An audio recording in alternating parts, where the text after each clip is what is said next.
Okay, so today's topic is lightweight stream ciphers.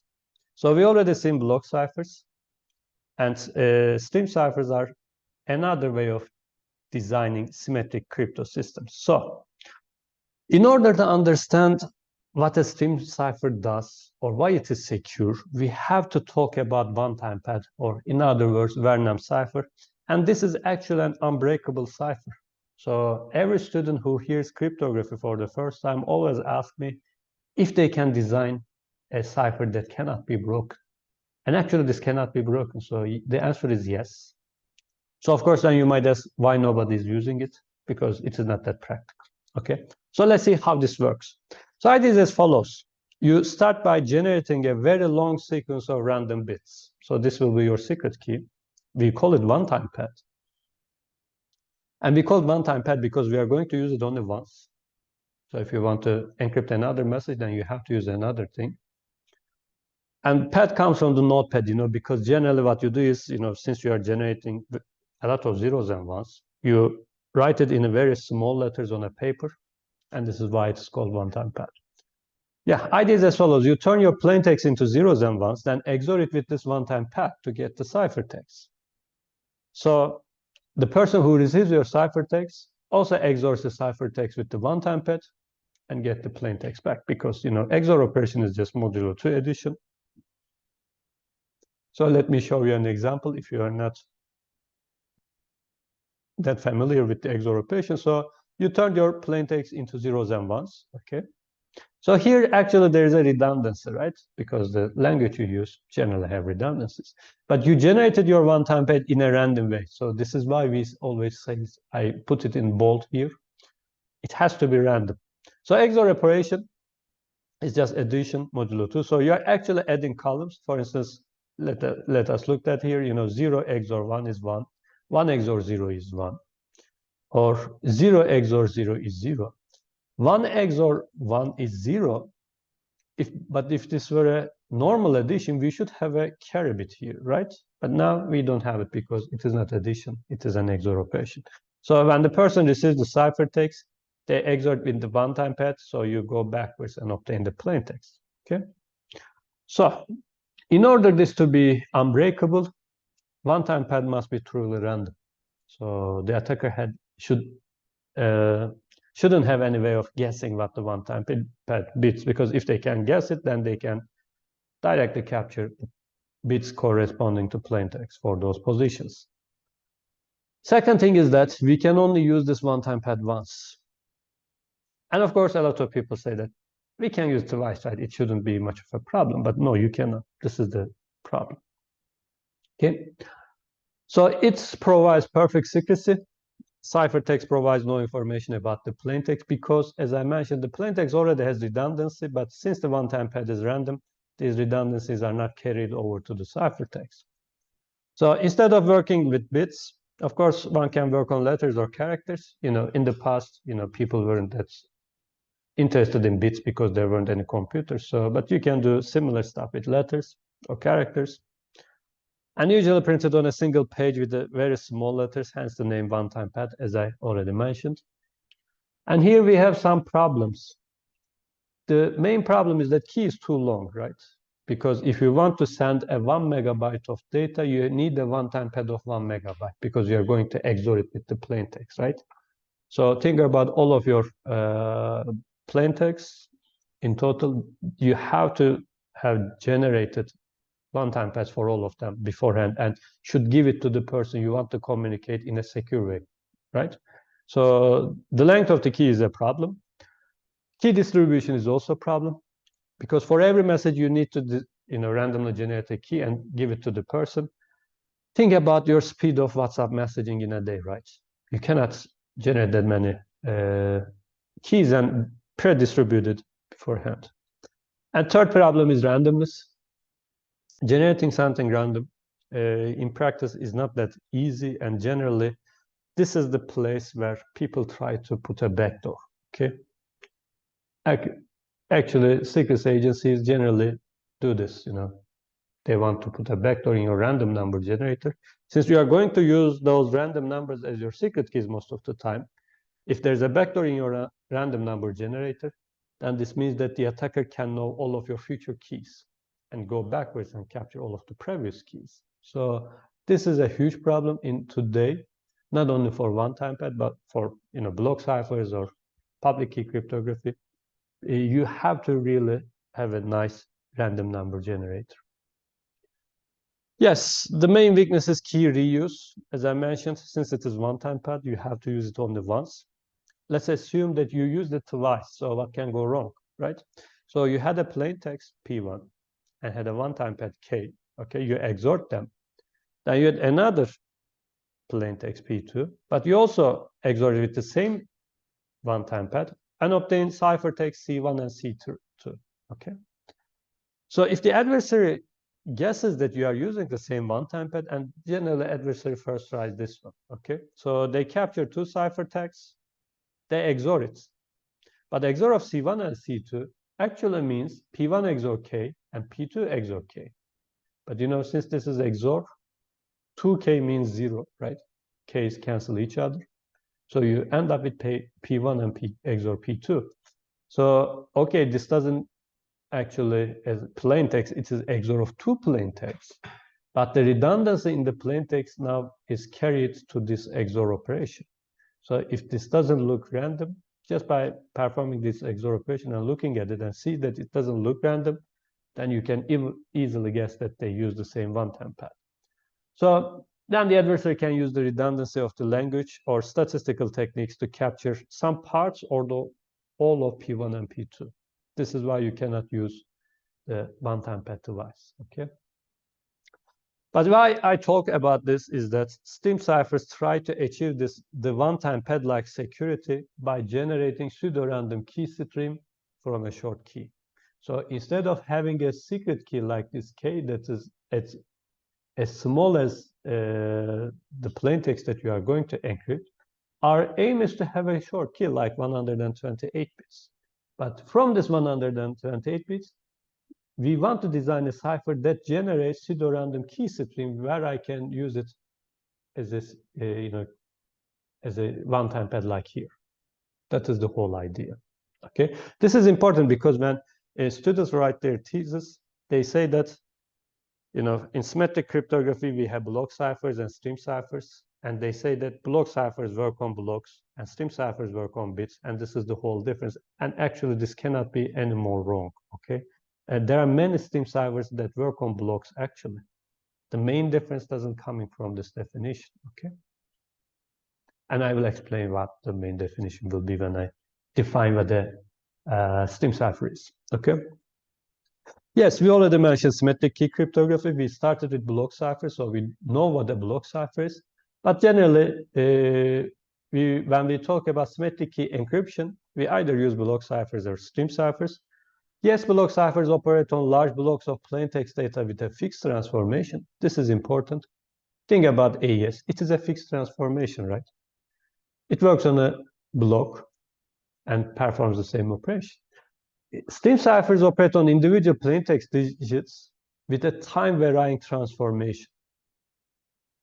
Because in stream ciphers, we will see that we are going to have some kind of a memory. Okay, there will be an internal state, and from that internal state, our next step will be determined.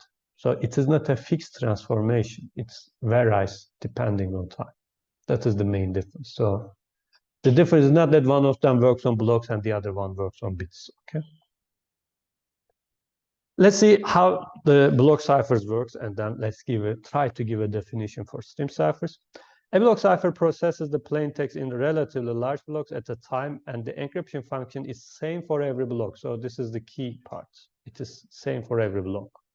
A block cipher can be considered as a bijective function. It takes two inputs, plain text block and the secret key, and it produces the ciphertext, right?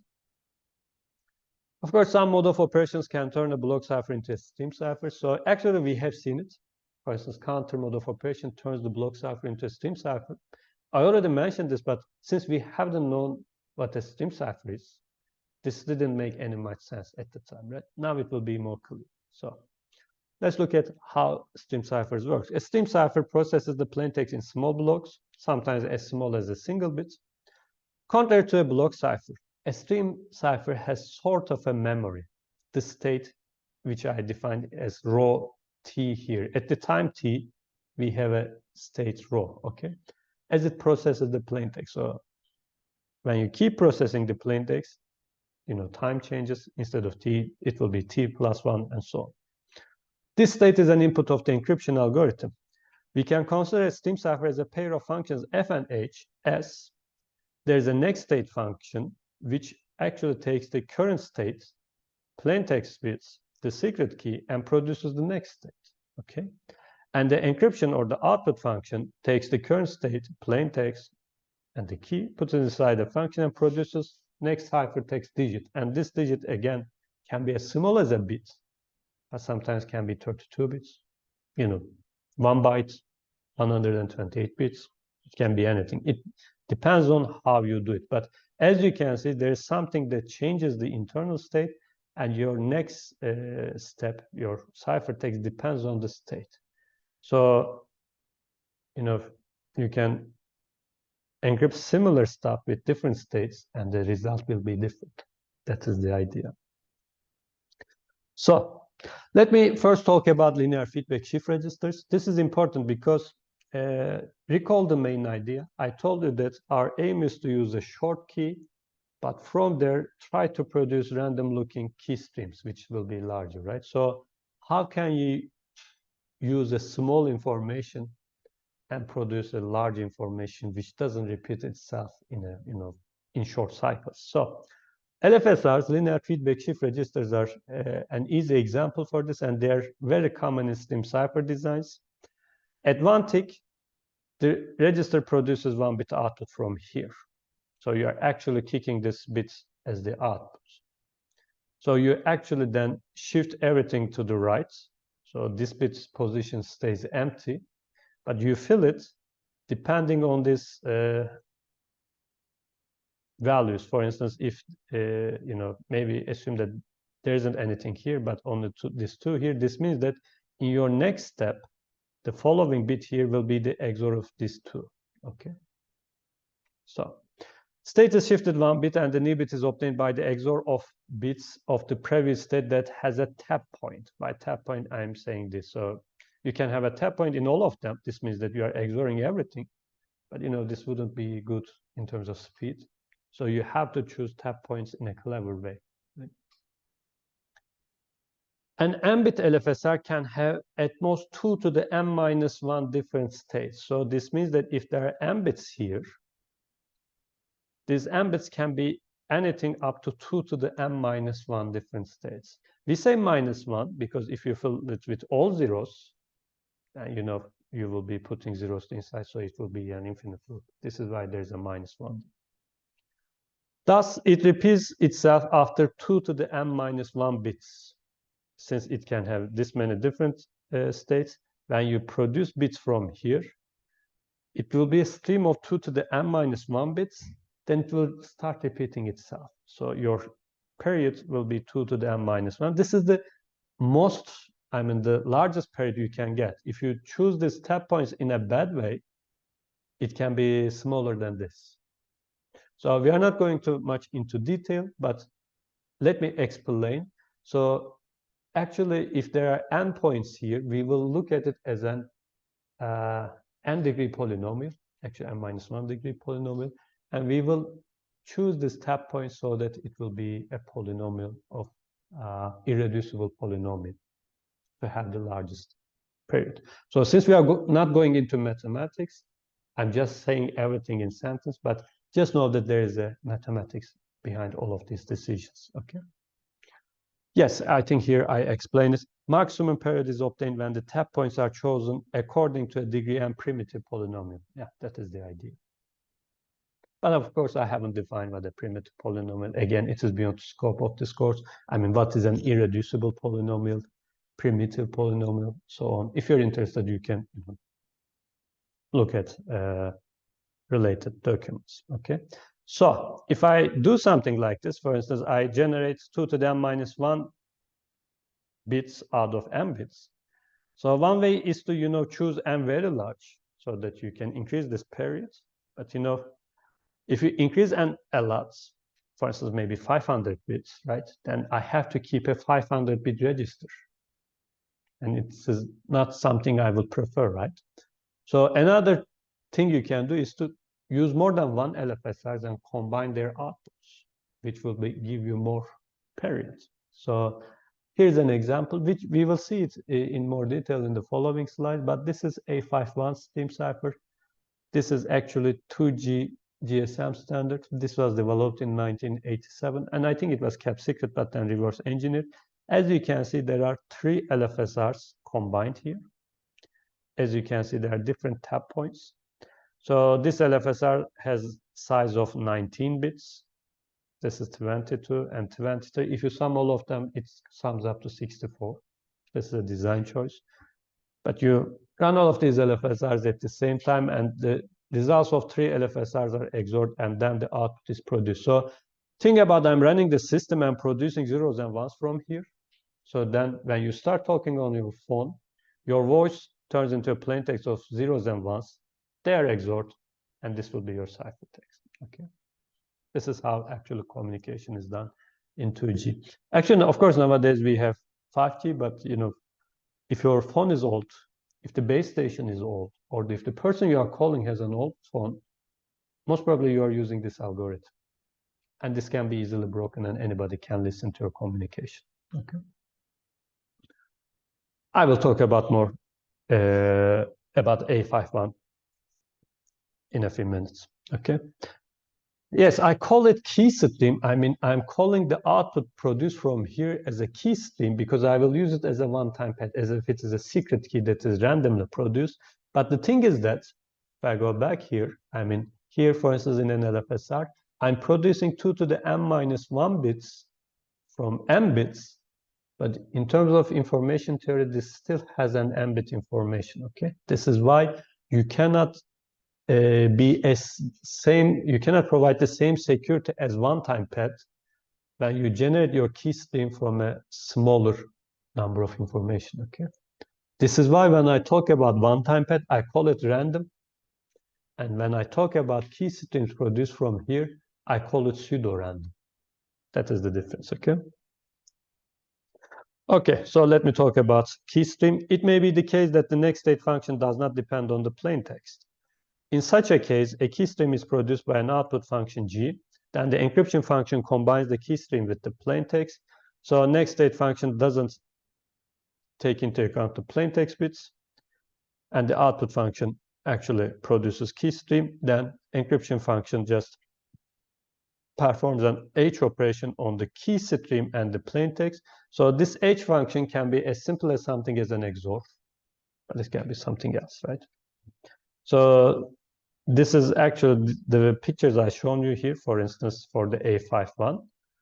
As you can see, I fill it with most probably with key, secret key, then produce key stream. So as you can see, there are no plain text involved here. So this is an example for a key stream generator.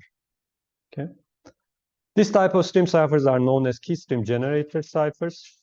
They have the advantage that the key stream can be pre-computed without using plain text or ciphertext. An important example is the binary edited stream ciphers, where H is the bit-by-bit addition of the key stream and the plain text. So here, this H is simply ZT XOR PT. Okay. Block cipher mode of operations like counter mode actually converts the block cipher into a binary edited stream cipher. Okay. Think about it this way: you are encrypting counters. For instance, you are using AES in the counter mode. You have counters. You encrypt them. You obtain the results. Then XOR it with the plain text. So this is actually what a key stream generator does. Okay. So a stream cipher that works as a key stream generator just works like a block cipher that is run on counter mode or similar modes.